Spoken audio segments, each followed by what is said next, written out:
Bismillahirrahmanirrahim. Alhamdulillahi rabbil alamin. Ujung yang tidak ada sekatnya lagi disebut akhirat namanya. Jelas ya? Ujung yang tidak ada sekatnya disebut apa? Akhirat. Wabil akhiratihum yakinun. Pelan-pelan. Tadi kan kita yakin setelah wafat itu ada kehidupan kan? Ini yang harus terpatri nih. Sebab kalau orang tidak meyakini ini, maka dia merasa hidupnya untuk dunia saja. Ini yang menjadikan seseorang itu memanfaatkan semua kegiatan dunia seperti apa yang dia inginkan. Makanya kalau ditanya, kenapa kok harus mabuk-mabuk begitu? Kapan lagi, kan hidup cuma sekali. Gitu? Setelah ini kan gak ada hidup lagi. Nah itu sebetulnya kata-kata itu sudah terlambat. 15 abad lalu orang jahiliyah sudah punya kata-kata itu. Wa ma yuhlikuna illad dahar. Kita itu hidup cuma sekali. Kalau udah meninggal, udah mati, nggak ada lagi kehidupan. Mumpung masih hidup, nikmati bos katanya. Itu udah ada dulu. Kalau ada yang begitu, jahiliyah tuh. Ya, terlambat dia. Ya, barangkali nasabnya Abu Jahal tuh dari atas tuh. Itu ada di Quran bahasanya ada. Makanya ngaji. Ya, kalau ngaji kita bisa bedakan mana yang terlambat, mana yang faktual, gitu kan? Mana yang benar, mana yang kurang tepat. Halo, jelas? Ya. Nah ini gambarannya nih. Nah kalau kita yakin, maka kita punya persiapan. Kalau nggak yakin, nggak punya persiapan. Nah karena kita sadar ada kehidupan setelah kematian, dan dimensinya sama atau tidak? Beda. Alamnya sama nggak? Nih, saya mau tunjukkan logika berpikir yang sederhana. Di alam yang sama saja, kalau pindah tempat, pasti butuh bekal kan? Ya. Anda dari rumah ke sini, kalau nggak ada bekalnya bisa nggak ke sini? Gak mudah. Kendaraan perlu bensinnya, naik motor perlu ada ongkosnya, apalagi pindah lebih jauh lagi. Maaf, sekarang di Jakarta misalnya pengen untuk ke Tanah Suci, dari Tanah Kusir ke Tanah Suci, pengen ke Mekah, pengen ke Madinah. Mungkin gak berangkat kalau gak ada bekalnya? Tidak. Sekarang begitu sampai ke Saudi, maaf, mata uangnya sama gak? Tidak. Geser lagi terus agak lebih jauh ke Amerika. Ke Amerika bisa nggak beli air pakai rupiah? Pakai apa? Dolar. Di Malaysia pakai apa? Hukumnya sama nggak? Tidak. Ke Singapura aja nggak bisa sembarangan, ya kan?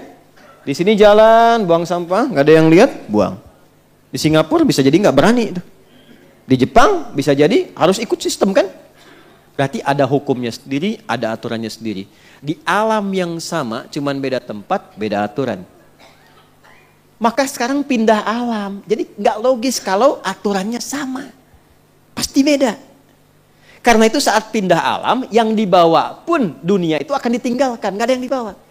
Karena kan judulnya meninggalkan dunia kan. Dan hebatnya diumumkan di speaker di toa-toa. Assalamualaikum warahmatullahi wabarakatuh. Inna lillahi wa inna ilaihi. Telah meninggal. Nah meninggal dunia itu maksudnya meninggalkan dunia seutuhnya. Jadi semua hukum-hukum dunia termasuk di dalamnya dan bekal-bekal dunia nggak akan dibawa. Ya, Anda sekarang mau kerja sekeras-kerasnya, berangkat gelap, pulang gelap, macam-macam kumpulkan harta, dapat mobil banyak, rumahnya luas dan mewah. Begitu masuk ke alam kubur, mobilnya ikut nggak? Handphonenya ikut.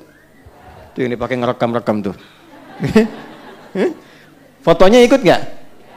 Man rebuka jamaah Ustaz Adi, nih buktinya. Gak bisa. Gak bisa. Mama nanti kalau masuk ke alam kubur, tolong handphonenya dikuburin tapi setelin morotal dulu ya. Pulsanya kirimin tiap pekan. Gak bisa tetap. Gak ada yang masuk. Bajunya sama gak dengan sekarang? Ganti. Anda mau kumpulin pun banyak sampai puluhan ratusan, tetap yang dipakai beda. Dan hilang semua. Begitu dipaksa dimasukkan, rusak. Hancur. Karena bukan tempatnya. Bukan fasilitasnya.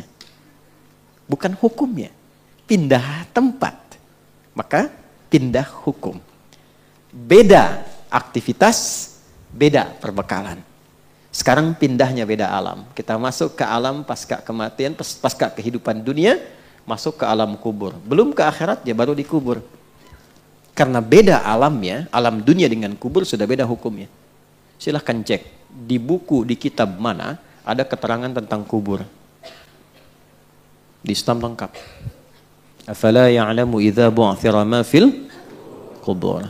Tahu nggak ketika nanti dikubur sampai bangkit itu bagaimana kehidupannya? Maka turun ketentuan-ketentuan supaya disiapkan sebelum masuk. Jadi sebelum masuk kita sudah punya bekal. Itu indahnya dalam Islam. Terjadi sudah siap, nggak kejadian nggak ada ruginya. Itu jawabannya bagi orang yang nggak yakin dengan alam kubur. Nah, saya nggak ada masalah kok. Kalau nggak kejadian ya nggak apa-apa, nggak ada ruginya bagi saya. Tapi kalau kejadian situ yang rugi, ya kan? Oh kubur tuh nggak ada apa-apanya, cuman tidur aja. Ya nggak apa-apa, saya tidur kan pengen enak, pengen punya fasilitas, tidurnya nyaman, empuk, mimpinya enak. Situ nggak punya persiapan, silakan tidur dalam kubur, mimpi ketemu neraka, ya kan? Anda di alam dunia mimpi ketemu kuntilanak, pengen cepet bangun kan? Jelas kan? Halo? Ini di alam kubur kan ada orang mengatakan gak ada siksa, yang ada cuma tidur aja. Ya memang Anda tidur, tapi mimpinya neraka terus pagi sampai petang. Dan gak bisa bangun lagi. Tersiksa nggak? Nah daripada kita capek dan bingung, menelisik, ya, mencari-cari, menduga-duga, yang sudah pasti aja Allah bilang apa pencipta kita. Nabi terangkan apa? Keluarkan kurikulum alam kubur sebagai persiapan pulang. Dan indahnya dalam Islam itu terintegrasi dengan kegiatan dunia dalam bentuk amal soleh tadi. Sholat kan kita kerjakan kan? Apa manfaat sholat untuk dunia? Menjadikan kita menjadi lebih baik. Inna sholata tanha 'anil fahsya wal munkar. Apa manfaat untuk kematian? Dalam sholat ada tumakninah namanya, melatih ketenangan. Tumakninah itu dari bahasa itma'anna yatma'innu, melatih jiwa untuk tenang. Jiwa bahasa Arabnya nafas.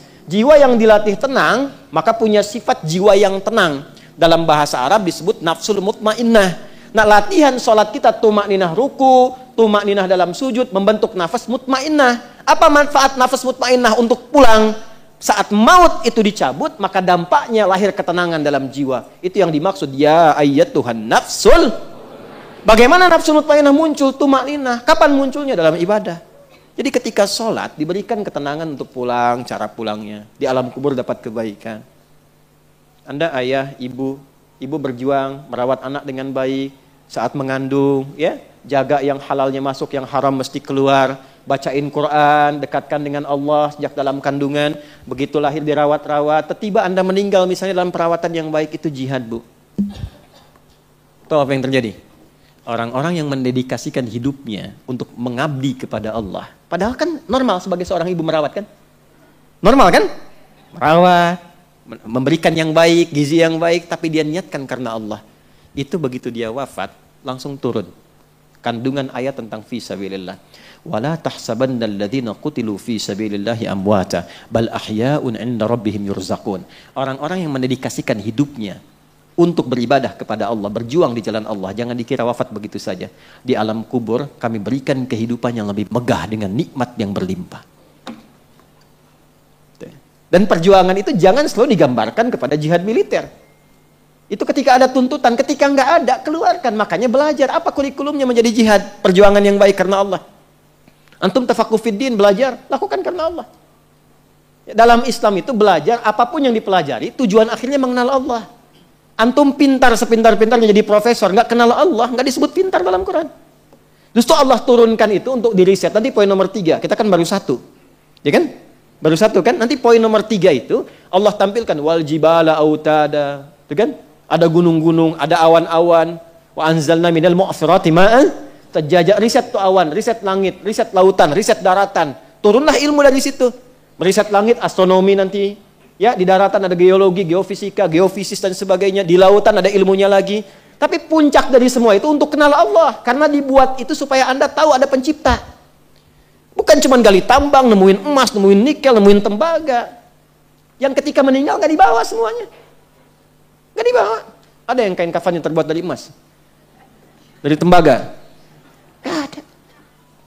Jadi puncak tertingginya kenal Allah. Ngapain pintar-pintar gak kenal Allah? Dan gak dibawa pulang gitu. Jadi Anda diminta pintar, sukses, bahagia, ya, kemudian juga mulia, hartanya bisa dipakai untuk menikmati dunia, saat yang bersamaan niatkan untuk ibadah. Punya poin akhirat. Di dunia dapat, akhirat dapat, itu konsepnya. Dan tidak meninggalkan dunia. Karena ayatnya berbunyi, Rabbana atina fid dunya wa fil akhirati wa qina. Itu ada keseimbangan. Karena kita yakin kehidupan akhirat, maka turunkan kurikulumnya. Maka di sini ada kurikulum Quran. Pendahuluannya Quran surah kedua, ayat 153 sampai 157. Kemudian Quran surah ketiga Ali Imran, ayat 169 sampai dengan ayat 172 misalnya. Nah, terakhir, puncaknya, ini saya tutup di sini. Kalau ini kita ingin turunkan dengan cepat sampai ke akhiratnya, maka ada kurikulum, ini langsung kalimatnya dari Allah untuk orang beriman dan bertakwa saja. Kalau Anda termasuk di dalamnya berarti ayatnya untuk kita. Quran surah 59 ayat 18. Ya ayyuhalladzina amanu. Hei semua orang yang beriman. Kita beriman tidak? Insyaallah ya, berarti masuk ya dalam ayat ini ya. Ittaqullah, bertakwalah kepada Allah. Kita termasuk golongan takwa insyaallah. Allah ya, kita berusaha untuk bertakwa. Perhatikan. Wal tanzur nafsum ma qaddamat. Hendaknya setiap personal, setiap diri yang merasa beriman dan ingin meningkatkan takwa, maka buktikan dengan memiliki program hidup li ghad. Ghad di situ maksudnya sampai akhirat. Jelas? Bikin kurikulum sampai akhirat. Nah, cara cepatnya turunkan kurikulum akhiratnya ke bumi, lalu tunggangi itu sampai wafat, gampangnya begitu. Nah, akhirat itu tadi saya katakan, ini secara singkat nih saya mau tutup, akhirat itu kan ujung sesuatu yang nggak ada lagi setelah itu. Ini papan tulis nih ujungnya nih. Misalnya nggak ada lagi setelah ini, maka ini akhirat namanya. Akhir dari sesuatu yang sudah pada ujungnya. Kehidupan kita akan berada di satu tempat yang itu ujung dari sesuatu. Setelah itu nggak ada kehidupan lagi. Dunia pindah ke alam kubur, waiting room ya, makanya disebut barzakh, pemisah, waiting room. Setelah itu kemana? Nah, cuman dua akhirnya, imma surga, jannah, atau neraka nar. Yang di sini sementara araf. Orang cerdas, orang sehat pengen kemana? Enggak. Jadi kalau ada orang yang mudah menganggap neraka, ringan mengatakannya, bahkan mengatakan ya nggak apa-apalah di neraka juga, ini ketemu ini juga. Ah, ini menunjukkan bahwa ada sesuatu yang tidak sehat dalam jiwanya. Dan orang yang nggak sehat jiwanya lebih berbahaya dibandingkan orang yang nggak sehat fisiknya. Gitu ya, hati-hati ya.